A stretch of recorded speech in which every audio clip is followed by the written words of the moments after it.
Hi guys! Welcome back to my channel, Meldy Baldovino Vlogs.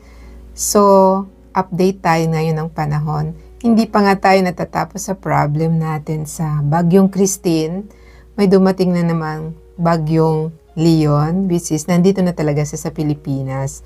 As of last night, according to Pag-asa, nasa signal number 1 na ulit tayo. So, mag-ingat po talaga tayo. Ito yung biyahe ko from Greenbelt area lang to my place ngayon. Umuulan na, madilim na at malakas ang hangin. So mag-ingat po talaga tayo. See you around guys!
So ayun, safe naman akong nakarating from Greenbelt to my place. Yun nga lang, talagang madilim na. Siguro dahil magpapasko na. But because nga may typhoon, may bagyo, ang pangalan ay Leon. So mag-ingat talaga tayo kasi unpredictable talaga ngayon. Yung mga area dati na hindi binabaha, di ba? So dobleng ingat po tayo. Again, this is Meldy Baldovino Vlogs. Maraming salamat for supporting my channel. Bye!